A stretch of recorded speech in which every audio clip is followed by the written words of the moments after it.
Welcome to Sunday's Test and Tune. Hopefully I don't break anything.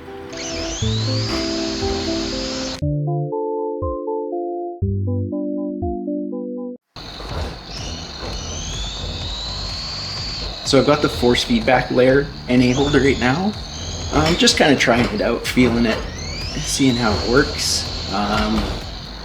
Also got the Sigma software up just to see if I can kind of get the motion, provide a bit better haptics. I've got the smaller tires on right now and the suspension's stiffened up quite a bit, so more reminiscent of what an actual race car would be like rather than big dog tires, soft suspension like I had in the other video.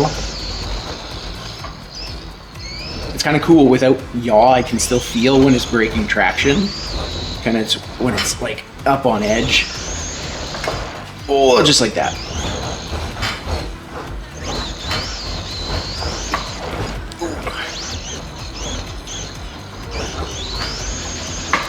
I think I'm pretty happy with how the roll is. It's got a bit of kind of roll, but not a ton.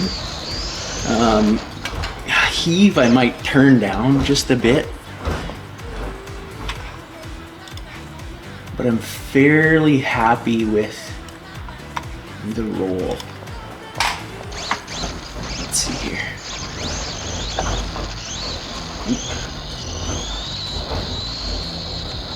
If I do break something, I'm pretty much out of spares. I know I've got a tie rod that's on its way out, but I might be able to jerry rig something.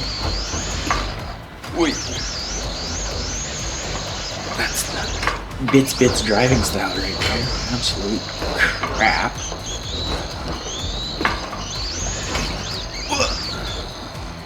Pretty oversteering.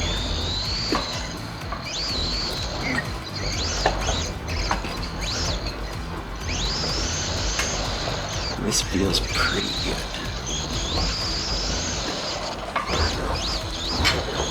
I don't have head tracking on right now, obviously, because I don't have my goggles on. But what I was thinking is I've got an old track IR that I can probably do the same thing with. So just reflectors on the brim of my hat, camera up here somewhere, and I'd be able to move the camera just like that. Oh, I just lost my audio recorder. It's just a few blocks away. Some grips. There we go. There it goes. It's getting pretty crazy now.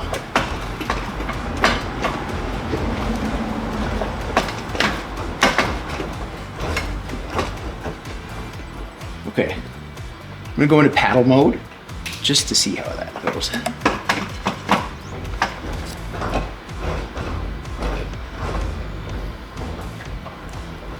Nice and slow.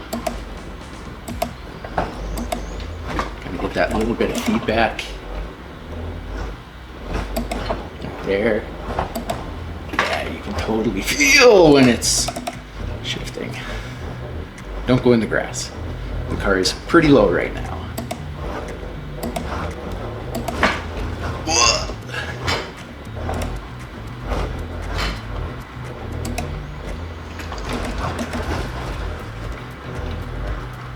Super twitchy.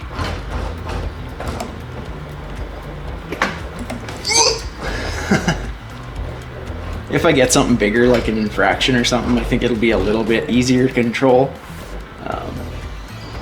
10th scale, this surface, super low, a little rough, but we'll make do.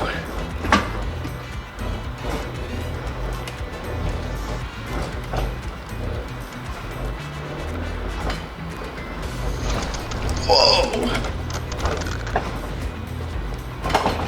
Okay, back into linear. Let's break something.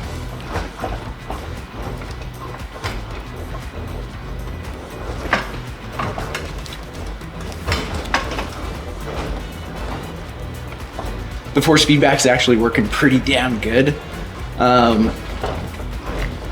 It's definitely lightening up as I speed up. But it has a really good return to center feel as well. Whoa! Oops.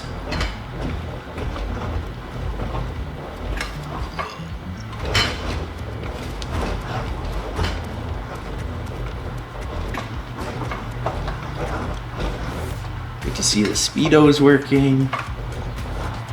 Of course, it's based on wheel speed, not actual GPS. I was thinking I might design a breakout board, put a GPS on it, put a dashboard on it.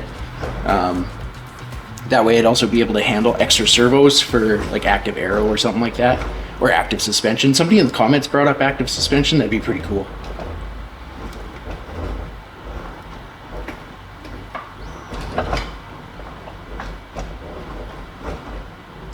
Okay. Fairly happy with how it is right now.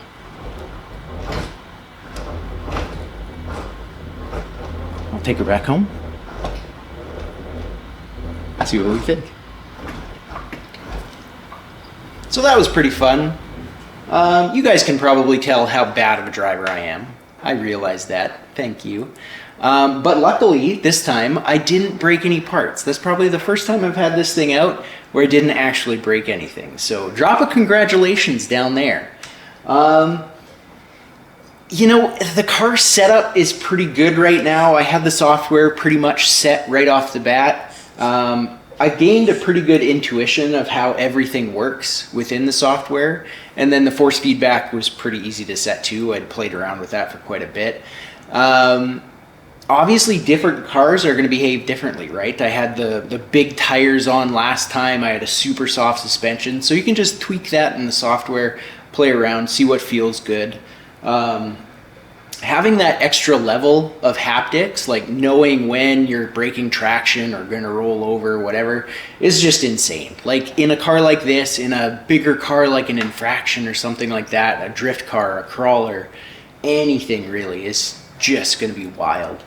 And then the next step, obviously, the air. Like flying with this will absolutely be wild. I still have to get my pilot's license, so that's going to be a while. The snow's about to fly here too, so I'm going to be locked in the garage for a bit. But someday, someone will sponsor me so I can lawn dart a ton of planes while I figure things out. The expandability with sensors and stuff, like I can put just tons of extra servos on this because I have the data coming in. I want to get the GPS on so I have real speed. I can tie that in with the IMU data and then really start playing around with stuff. Thanks again to Sigma for loaning me the unit. It's awesome. Maybe in the future we'll get a DK6 in. Who knows what else will happen, but you know, I'm just gonna keep tinkering if you guys keep subscribing. See you next time.